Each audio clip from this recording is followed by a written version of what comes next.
Hello and welcome to a YouTube-exclusive edition of the Generation S podcast. I'm Dan Kemp, joined by Lou Carnivale. Yeah, Wrestlemania 39 is in the books, Dan, already. It is, yes. And so that is what we're talking about here today, is we're just going to kind of quick recap, give our thoughts on Wrestlemania 39. And 2 nights. This is the third year in a row they've done a 2-night Wrestlemania, I think? Believe so, yeah. The first one was first one was 2020 during COVID, so 20, 21, 22. Technically, no, the fourth. This is the fourth one. Wow. Yes. So it's been going for a few years.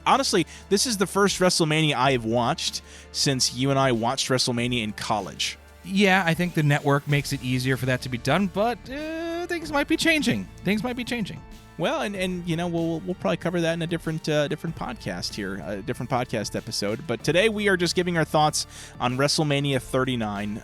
We'll start with night 1, and then we'll talk about night 2. All in all, night 1, I mean, I guess we'll do it the same way we kind of ranked our WrestleManias in our full 90s WrestleMania episode. We'll talk about the good, the bad, and the ugly. So let's start with the ugly here. Or no, what do you want to start with, Lou? Well, I think we could start with the ugly on night 1. Okay. I don't know where you want to go with this. I know that we were texting during the women's tag match of it not being good. Yeah. I don't know if it was ugly, but again, folks, disclaimer, we are not saying that anybody's not a good wrestler or not a good athlete. Everybody on this card from beginning to end, even with Shane McMahon and 2 blown quads, is still a better athlete than us.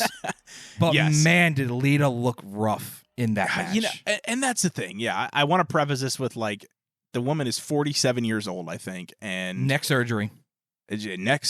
So listen, I'm not going to judge that. Why don't we do this? Because I think this might actually work better. Why don't we talk about the best match of the night, the worst match of the night, and the most disappointing match of the night? All right, I like that. Okay. You want to do that? So let's start with the worst match of the night. The worst match of the night, night 1, I think I would agree. The 6-woman tag match with Becky Lynch, Lita, and Trish Stratus against, what are they Damage called? Control. Damage Control, who from what I understand, I have not kept up very well lately, are not the most successful team in the women's locker room. No, the online backlash is Bayley is being kind of held back by this group. It's not really going anywhere. And folks, we're recording this as Monday Night Raw is on the air. It's about to air. So for all we know, Damage Control could be breaking up like literally right now. Yeah. But we're just talking about what we saw at the actual event itself. That's the hate that this group is getting, that Bayley is in her prime of this new character. They're not the huggy character she was in NXT, but I just feel like Lita, God bless her, she was a trendsetter. She was a trailblazer. It didn't look good. Yeah. I mean, and here's the thing. I especially just going back to Damage Control for a second, I think all 3 of them are very good wrestlers. Absolutely. You know, and so, and I honestly, I think they carried the match, and Becky Lynch too. And I'm going to be honest with you, I thought Trish Stratus did pretty fantastic as well. Yeah. I thought Trish was great. Honestly, I think the weak link was Lita, and I think the entire match, because of that, just was not as good as it could have been, or maybe it was good as it was going to be. You know what I mean? Just because of the amount of, the age of a lot of the talent in the ring. It just is probably as good as it was going to get. It was 14 minutes though. It was. It was long. It was way too long when you have 2 legit Hall of Famers in the ring. Yeah.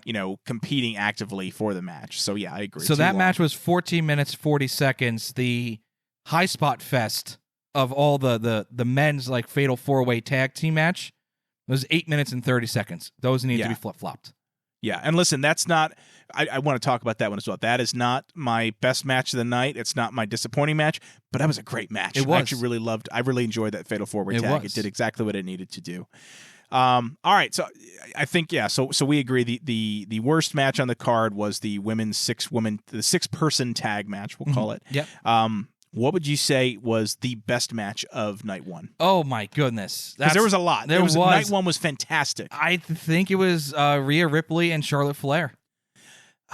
And listen, I mean, I think from a pure in-ring perspective, it's going to be hard to top that. I thought that was a clinic. I thought it was such a good match, and I think it ended exactly the way it needed to. I think Rhea Ripley, very deserving of the championship, and it was fantastic. So I would have to say that's the best match of the night. Mm-hmm. However, I got to say, a close second goes to the main event, the tag team match with Sami Zayn and Kevin Owens up against the Usos, because that was also amazing. I thought you were going to say the battle of Rey and Dominic Mysterio. Oh, my God, I forgot. Oh, just, man. You sound like Hulk Hogan right there. There were so many good matches night on the first one night. by itself. Yeah. Even though it doesn't have a world title match on it. That could have been a WrestleMania. It could have been a WrestleMania by itself, not this half a WrestleMania stuff. Night one, and Meltzer has said this, and night one as a standalone WrestleMania is still a top-tier WrestleMania. And I'm going to go on record as saying I think night two actually brings it down. I do, yeah. No, well, listen, before we get to night two, we'll finish up night one real quick with the most disappointing match of the night. And I think, again, we did talk about this beforehand, so we're going to say it. The opening match, John Cena and Austin Theory. Disappointing because with those two guys in the ring, they could have done more.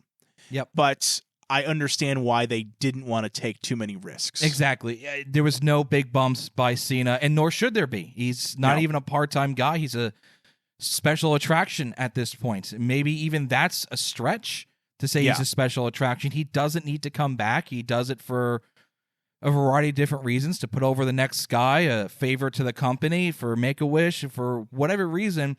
And he did the job, and semi-clean, dare we say. But I agree with you. It could have been more, but we understand why. I don't think there was really anything that was super disappointing in reality of that match once you look beyond the in-ring work. If you just look at the in-ring work, then yes, it is disappointing. Right, yeah. So, but again, I can't fault it. It wasn't a bad match. It was, I guess you'd call it like a very cookie-cutter match. It was very by the books, kind of a typical WWE story being told in the ring, and it was fine, but it was disappointing given who was in the ring for an opening match at WrestleMania. So, I agree. All right, well, that's night one. Night two, where night one had pretty much a perfect card top to bottom with every single match having a significance. Night two, like you said, it kind of falls apart. So I guess let's start with what we feel was the match of the night. For you, what would that be? Oh, the Gunther, Sheamus, Drew McIntyre match. Yes. Was the match of the night. And that I was going to say the exact same thing, so we agree there as well. My God, we kept texting something. We're like, good God, those chops. Yeah. Bring in somebody that doesn't like wrestling or think that it's still it's fake, it's predetermined, and you show this match, and you see the welts on the guys. That is universally going to be a praised match, if not already is. And I was watching with my wife, who, again, she really can't stand pro wrestling. And so she was kind of passively watching. We were sitting in bed and she was on her phone. But she would look up every time she would hear a chop and she would just see their chest and be like, oh, my God, he's really hitting him. Yeah. And I'm like, yes, it's like...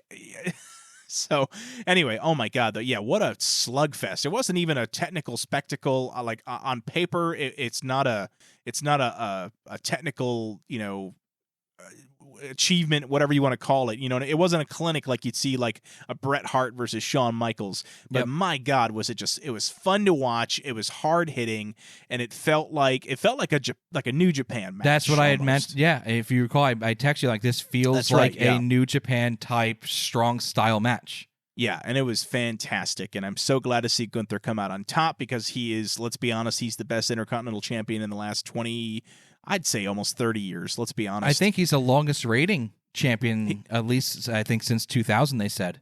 Well, he's the longest reigning champion of the 21st century. Mm-hmm. I mean, who's beaten him? Honky Tonk at this point, and that's it? I mean, as far as the days, I feel like there can't be many people over Honky Tonk Man that would be having a longer reign than Gunther is right now, and hopefully setting him up for a world title picture here in the next 12 months. I'm hoping, because he's, in my opinion, very deserving of the title picture. Yep. An interesting thing is ESPN gave the match with Gunther against Sheamus at Clash of the Castle as match of the year. So it's possible he wins 2 matches of the years in a row. At least from ESPN. I know that I've read some reports that they were in love with this match. Yeah, because it was just fun. It was just really enjoyable to watch. In my opinion, probably, well, I wouldn't even say the best title match of the evening, because I feel like the title matches, for the most part, on night 2, we're okay. Yeah. So let's talk about the worst match on the card. Oh boy, the worst match. Because I have a disappointing one, so it can't be the same one. What? No, can it be the same one? I mean, if you want, that's fine. I'm gonna sure. I'm gonna say the worst and the most disappointing was Edge versus Finn Balor. Yes, and that's definitely my most disappointing. Okay. And I guess it would be the worst match as well on the card because, I mean, I'm trying to think what else. Oh, no, well, yeah. No, I mean, Lesnar versus Osmos was exactly what you thought it was going to be. Yeah, Lesnar Omos was fantastic. It was a quick match. It made Omos look like a badass. I said his name wrong. I apologize. That's okay. Yeah, I every time until I heard the commentator say it was Omos, I kept saying Omos, like Edward James Omos. Yeah, so it's okay. But I'm trying to think what else was on the card. The women's showcase fatal the four-way. Women's fatal four-way tag but match. It was exactly what it was going to be. I didn't have high expectations for it, and it still came out okay. It wasn't great. It wasn't terrible. Edge versus Finn Balor at WrestleMania in Hell in a Cell. Man, this reeked of PG era crap. Well, okay, so I thought the same thing. Have you read, though, the follow-up on what happened after he got hit with a ladder in the face? He got messed up. I don't know what happened afterwards. They had to put 10 or 12 staples in his head. Wow. They staple there's a picture of him online where he's got a big. We'll see if we can post it in this video after we edit it. He's got a big gash just in the top of his head. We're talking, I mean, at least 6 inches long. Wow. So okay. he took it and he was squirting blood out of his head. So yeah, I understand why they did that. My only thing was, first off, I don't think that match should have gone on as early as it did. I guess there really wasn't much of the choice because it was technically the semi-main, but it was still kind of daytime out, and you have these two very dark characters coming out to the ring, and you can see daylight. It's kind of like back at WrestleMania 31 when Sting came out in broad daylight. Yeah, to me, same thing at that one. You had Bray Wyatt versus the returning Undertaker. Yeah, and it just takes away the mystique. It just wasn't exactly. Good. Well, it was like speaking of Undertaker, WrestleMania 9, your favorite WrestleMania at Caesar's Palace. He came out, but at least that one he had a cool looking vulture. He did have a cool entrance for that. You know what I mean? So they made it work. But in general, if you have a dark and brooding character and you're coming out in the daylight, it just takes away from that mystique, especially Balor. He just seemed kind of goofy to me. Yeah, it just, like we said in our WrestleMania 90s review, Undertaker and Bossman at Hell in a Cell WrestleMania 15 was doomed to fail. Because they were following in the footsteps of the Shawn Michaels Hell in a Cell and then the Mankind Hell in a Cell. You can't have a Hell in a Cell, and I text you this. I'm not a big advocate for blood in matches. I think guys like Shawn Michaels, Ric Flair, Steve Corino, overbladed, way dusty. There's a time and a place. You really got to pick and choose. I would even say maybe even just once or twice a year, company-wide. This was a match that needed the guys to show that it was a war. I mean, Finn Balor did, but they hit it. And I get it, and I understand the guy needs to be taken care of first and foremost. But let's say if it wasn't that bad of a gash, they still would have patched him up and go on your way. But things have changed, I guess. I sound like an old-timer now, but you just couldn't have the color-coded chairs and kendo sticks and tables was it seemed stupid. Manufactured. Yeah, it seemed kind of dumb. It seemed overly produced. The tables didn't look like real tables. They bent in the middle like they were action figures. There was a platform already built for Finn Balor to do his double stomp. It just felt like a mockery of what WWE Hell in a Cell used to be. Well, I know, and I 100% agree. And I feel like the only thing that comes out of it, other than, again, the obvious busted open hard way with the ladder, it's safer for the performers. I mean, you're never going to have to worry about the risks that, Mick Foley and Undertaker took. But like you said, it just felt fake, and it felt manufactured, and it just... Okay, you don't have to have death and destruction like Foley and Michaels. Go back and watch... I believe it's Bad Blood 03 or 04, Kevin Nash for Triple H in the Hell in a Cell. Yeah, that was a great match. Because they told the story of hatred. Yes, and this, I'll be honest with you, man, because I haven't watched the product regularly for many years, but based on the kind of the pre-match hype video, you would think these guys are ready to tear into each other, and I'm going to be honest, they did not look like they had any chemistry performing together in that ring. They didn't have any chemistry, and also I feel like Bianca Belair and what's her name? Oh God, Asuka didn't have any chemistry either. No, towards the end they did. They picked it up. Yeah, well, and that's why honestly I felt that their match was almost as good as Charlotte's and Rhea Ripley's from the night before. But anyway, so I feel like, again, going back to Edge and Balor, it just did not. It felt weird and awkward and uncomfortable. I also think this, and this may have played into it. They had to go on earlier than expected and maybe stretch things out a little more than expected because, if you recall, there was supposed to be another match. Exactly. Shane McMahon made his return, was supposed to wrestle The Miz. I'm guessing probably maybe for 10 minutes tops, but still. Oops. And then he, what's he do? He blows out his quads. Just like his old man showing up at a big event. Yeah, blows his quads. By the way, Snoop Dogg steps in, and I thought he was a that was gem a in that legit elbow drop he did too. Oh my God! I mean, the guy probably weighs $150. I was going to say all of his. $150 right? soaking wet. But still, man, I think he made it work, and yeah, because like we're texting each other. We're like, okay, wait a minute, he's down. He's not supposed to be down. What's going on? This is okay. And then props to the Miz. He didn't look like he lost his nerve or panicked. He was just like going around the ring, like get up, get up, get up. The ref did a great job also. I don't know her name. I know she was in NXT. Kudos for her. She did an awesome job. Everybody. And that's why WWE, and I'm not a fanboy of WWE, never have been, kudos to the production crew and everybody involved. I know Kevin Dunn gets a lot of crap from people. He did everything he needed to do to keep the camera off of Shane, keep it on Miz. Miz looked great. They got the word of Snoop. Snoop being a professional, just boom, did what he had to do. So, yeah, that was great. But I think that threw off the rest of the night because you noticed. I mean, there was at one point I think we were texting. There was like 30 minutes of ads between the last. two matches. I have that. I have a number for you. Okay, there was 100 minutes, give or take, due to my rounding.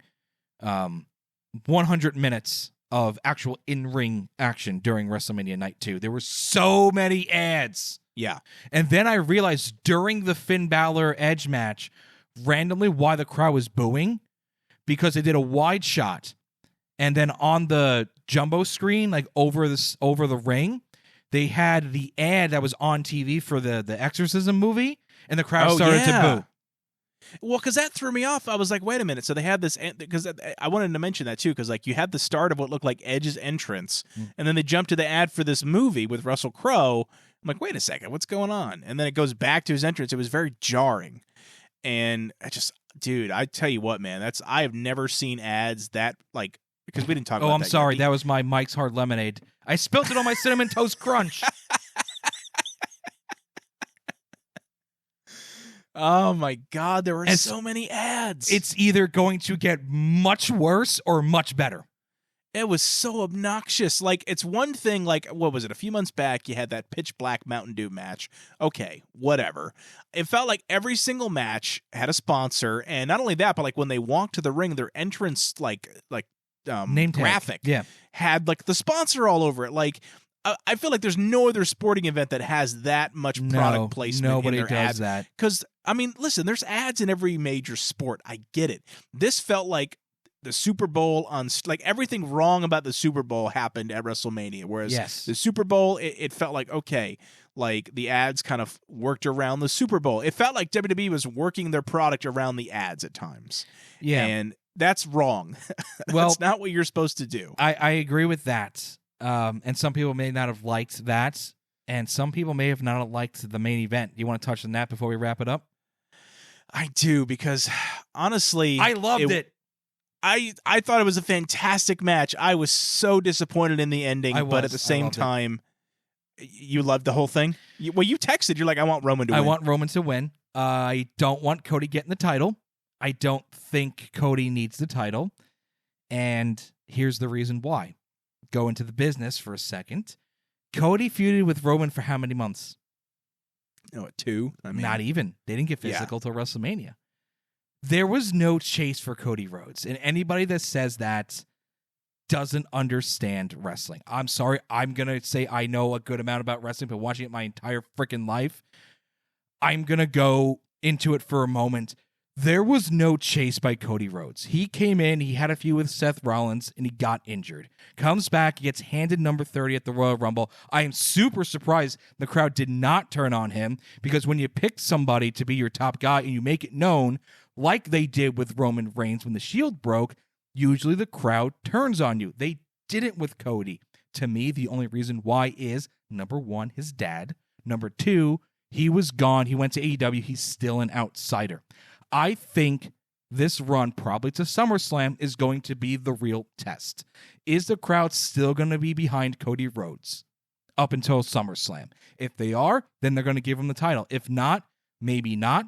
But either way, there's more money to be made with Cody chasing the bloodline, now with allies in Sami Zayn and KO, and now you can do a faction warfare. You can do 6-man matches. You could do tag team matches. There's so much you could do with this now.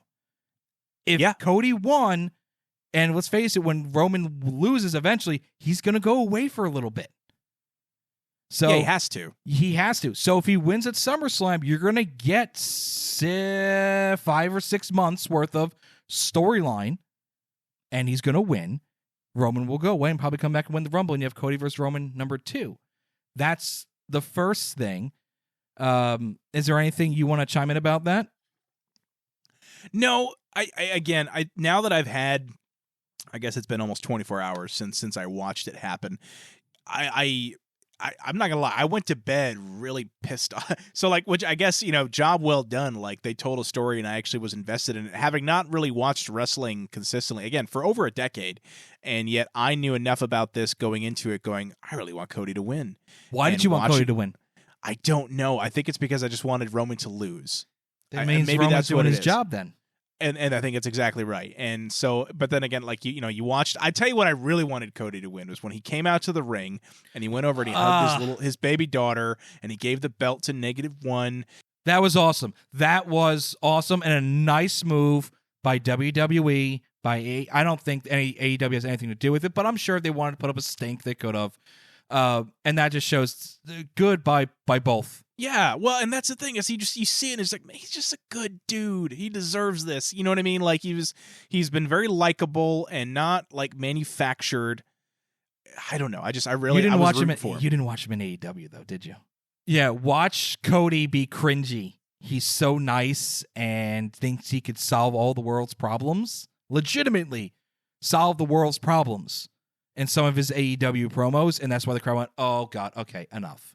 Yeah, and that's what I'm waiting for the other shoe to drop with him. Yeah, because you're this white face. I can't say it. White meat baby face. And I mean, times have really changed. Maybe they like this, but I don't know. You do this during I'm not going to say the Attitude Era. God, no. But the Ruthless Aggression Era. Cena did this, and they hated him. Yeah. But Cody is different. Cody went to Impact. He went to New Japan. He is a wrestler. John Cena is a WWE superstar. I think that's the difference. Yeah. I'm answering my own question. I'm thinking out loud. Does that make sense? It does. No, it definitely does. And I agree. We'll see if he can keep I'll say this. If he can keep the momentum up after this and go into another big title, title match against Roman Reigns with the same momentum he's had leading up to WrestleMania, I think you have to put the title on him. I have one last thing to say before we wrap this up. Okay. People are also saying, well, Roman has to lose at WrestleMania. Why? WrestleMania 40 will sell out with 0 matches being advertised. Yeah, if WrestleMania 40. If they advertise WrestleMania 40 still with no matches the week before it happens, those tickets are still not going to be sold in the secondary market. WrestleMania does not need a title change. The title change needs WrestleMania. It will do the pay-per-view or live event that Roman loses at a bigger service. If he loses at SummerSlam, it's bigger. It's more important because SummerSlam is not the big show. If he loses at Survivor Series, even, in my opinion, even better. You're building those premium live events that are not WrestleMania to be as big as having a WrestleMania moment on them. That's my closing thoughts. I think I would have Roman lose at, believe it or not, I would have him lose at Survivor Series and book it at a bigger arena. They usually don't, but I don't know, just thinking something different, because predictability is always gone hand in hand with WrestleMania main events. And now that Triple H is in charge, he probably went, no. Let's give him something real nice that they're going to remember. Yeah, well, fair enough. All right, well, listen, that wraps up our discussion, our quick recap on Wrestle. We said 10 minutes, Lou. We're at like 26 minutes. It's fine. No, it's fine. I know. Guys, thank you for checking this out. Listen, let us know your thoughts. Did you watch WrestleMania 39 night 1 or night 2? What did you love about the show? What did you hate about the show? What did you wish you could have seen more of? Let us know in the comments below. And thank you so much for listening. We will talk to you soon.